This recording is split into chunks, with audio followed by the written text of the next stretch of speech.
Hello दोस्तों, आप सभी को गुलाब जामुन जैसी मीठी मीठी नमस्कार और उसी के साथ आप लोगों का स्वागत है मार्केट के पैचअप या ब्रेकअप शो में। अगर हम सबसे पहले आज के दिन का एफआईआई और डीआई डाटा चेकआउट करते हैं तो एफआईआई ने 1200 करोड़ की बाइंग करी है, वहीं पर डीआई ने 7 करोड़ की सेलिंग करी है। नेट में बाइंग का फिगर एक मेजर फिगर है जो हमारे लिए और मार्केट के लिए पॉजिटिव रहने वाला है। इसी के साथ साथ अगर हम मार्केट की बात करते हैं तो सबसे पहले अगर हम आज के दिन फिन निफ्टी की बात करें तो आप लोगों को आ चुका होगा आज के दिन पूरा का पूरा मजा। वो कैसे? तो देखो, हमारी बात हुई थी यहाँ पर कि इसके लेवल को जैसे ही क्रॉस करता है तो हमें एक स्पेकुलेशन का मौका मिलेगा और वहां से जैसी मार्केट खुलती है हमें मौका मिलता है जहां पर और सीधा लेके जा चुका था ऊपर की साइड हमारे फाइनल रेजिस्टेंस तक, जहां पर हमें 100 पॉइंट की मूवमेंट कैप्चर हो चुकी थी। मतलब कि हमें एक ट्रेड जहां पर इनिशिएट हो चुकी थी और हमारा काम हो चुका था। उसके जो अपने फाइनल मेजर रेजिस्टेंस पर पहुंच चुका था। एक अच्छे खासे पुट सेलर वहां पर कॉल सेलर बैठे थे और मार्केट को अगर रिवर्स लेना था फिन निफ्टी में तो यही वो लेवल था और वहां पर हमारी होती है एंट्री पुट में, जहां से फिर से हमें एक अच्छा मौका मिलता है और वहां से सीधी मूव जाती है, सीधा नीचे को खींचती हुई लेके जाती है 250 प्लस पॉइंट की।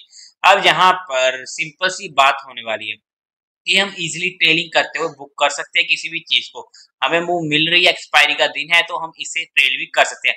अदरवाइज अगर हम यहाँ पर भी सोचते तो ऑब्वियसली अगर हमारी एंट्री हुई है तो हमें मानना पड़ेगा कि 30 पॉइंट का स्टॉप लॉस है। ये हमारे लिए एक माइनर सपोर्ट एरिया था, माइनर लेवल था, लेकिन मेजर लेवल ये था।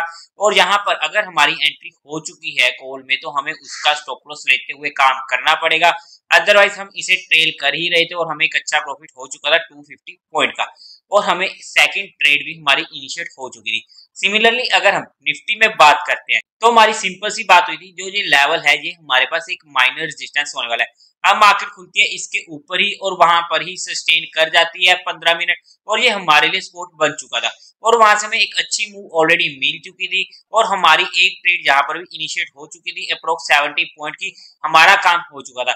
हमने ऊपर के रेजिस्टेंस की लेवल की बात नहीं करी थी जो हमारा लाइफ टाइम हाई था, तो वहां पर अगर हमने काम नहीं भी किया तो इट्स ओके, हम उसे काउंट नहीं कर रहे हैं और जहां से ही हमें मार्केट में निफ्टी में भी रिवर्सल देखने को मिला। अब अगर हम कल के लिए स्टॉक्स की बात करते हैं तो हमारे पास दो स्टॉक फोकस में रहने वाले हैं। सबसे पहला स्टॉक होने वाला है हमारे पास प्राज इंडस्ट्रीज।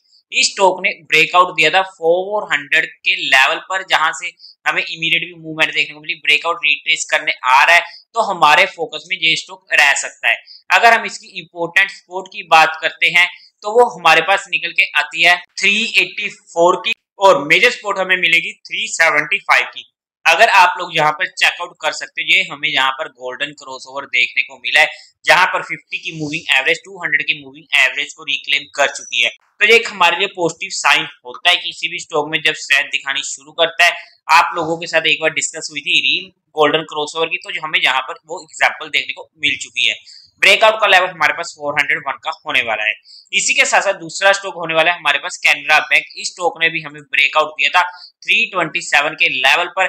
कल के लिए इमीडिएट ट्रेडिंग पर्सपेक्टिव भी हमारे लिए नोटिस में रह सकता है 327 के पास। अगर हम इसकी इंपोर्टेंट सपोर्ट की बात करते हैं वो हमें काफी ज्यादा दूर मिलने वाली है। वो सपोर्ट का लेवल होने वाला है 310 का। इसी के साथ साथ कल के दिन होने वाली है काका इंडस्ट्री लिमिटेड आईपीओ की फाइनल डेट। अगर मैं इस एसएमई आईपीओ के बारे में अपना डिसीजन तो मैं इस आईपीओ को बीइंग एंड अग्रेसिव अपने हर फैमिली मेंबर के अकाउंट से अप्लाई करने वाला हूं। कल के दिन इसमें हमें एक अच्छा सब्सक्रिप्शन देखने को मिल सकता है क्वालिफाइड और एचएनआई इंस्टीट्यूट्स में। लेकिन ये मेरा पर्सनल डिसीजन होने वाला है। आप लोगों का जो भी डिसीजन अपने रिस्क फैक्टर को देखते हुए अपने फाइनेंशियल एडवाइजर से कंसल्ट करके कोई डिसीजन बनाइएगा। और उसी के साथ साथ अगर हम कल के लिए मार्केट की बात करते हैं तो अगर हम ऑप्शन चेन डाटा को देखते हैं तो हमारे पास अगर सबसे इंपॉर्टेंट फैक्टर जो देखने को मिला है तो यहाँ पर आप लोगों को देखने को मिल रहा होगा 19,400 पर 1 लाख से ऊपर के कॉल कॉन्ट्रैक्ट कम होते हुए देखने को मिले और जहां पर भी हमें कम होते हुए देखने को मिल रहे हैं। इसका अगर हम सिंपल सा मतलब समझने की कोशिश करें, मतलब कि जो भी ये लोग हैं ये मार्केट में शॉर्ट्स को कैरी नहीं कर रहे हैं, जो एक अच्छा पॉइंट हो जाता है बिकॉज हमारे लिए मार्केट में बुल रन में हमें जब भी मार्केट बुल रन में होता है तो वहां पर हमें शॉर्ट्स कैरी नहीं करनी चाहिए। इंट्राडे शॉर्ट कर दैट्स ओके, बट कैरी करना हमारे लिए एक दिक्कत हो सकती है। उस चीज को हमें समझना पड़ेगा और एक अच्छे खासे कॉन्टेक्ट में यहाँ पर कम होते हुए देखने को मिले हैं। लेकिन अगर हम बात करते हैं लेवल्स की तो 19,300 हमारे एक मेजर लेवल होने वाला है सपोर्ट का। और उसी के साथ साथ अगर हम रेजिस्टेंस की बात करते हैं तो हमारे लिए 19,500 एक मेजर रेजिस्टेंस होने वाला है। मार्केट में हमें एक सिंपल सा दिन रहने की उम्मीद है कल के दिन, अगर हम बात करते हैं जहां पर मोस्टली चांसेस है कि प्रीमियम ईटिंग डे रह सकता है। बाकी अगर मार्केट्स में जैसी डाटा अगर चेंज होने को लगता हुआ तो मैं आप लोगों को टेलीग्राम चैनल पर अपडेट कर दूंगा। टेलीग्राम चैनल का लिंक आपको डिस्क्रिप्शन में मिल जाएगा, या फिर आप direct market love fair search करके वहां से भी ज्वाइन कर सकते हो। और उसी के साथ अगर हम लेवल्स की जहां पर भी बात करते हैं टेक्निकल्स पे, तो 19,300 हमारे पास मेजर सपोर्ट बनी हुई है। 19,522 हमारे लिए एक रेजिस्टेंस है। इसके ऊपर निकलते ही हमें एक नई मूवी देखने को मिलेगी। मार्केट में अगर मार्केट गैप डाउन खुलती है और अगर इस लेवल को क्रॉस करके ऊपर की साइड जाते हैं तो हमें वहां पर एक स्पेकुलेशन का मौका मिल सकता है। और हमारे पास मेजर एरिया होगा कॉल बाइंग का इंट्राडे पर्सपेक्टिव ये वाला। और जैसे अगर इसको भी निकालते हैं तो हमें वहां पर भी एक मौका देखने को मिल सकता है।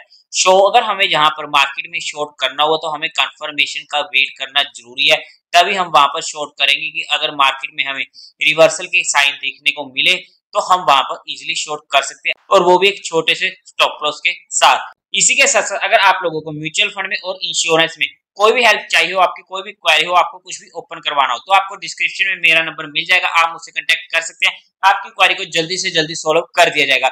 और जितनी भी चीजें आप लोगों के साथ डिस्कस हुई है वो सिर्फ एजुकेशन, लर्निंग और केस स्टडी पर्सपेक्टिव हुई है, जहां पर किसी भी तरीके की कोई भी इन्वेस्टमेंट की टिप नहीं होने वाली है। और फिर भी अगर आप लोगों को इन्वेस्टमेंट करनी है तो एक बार अपने फाइनेंशियल एडवाइजर से पूछकर ही काम कीजिएगा।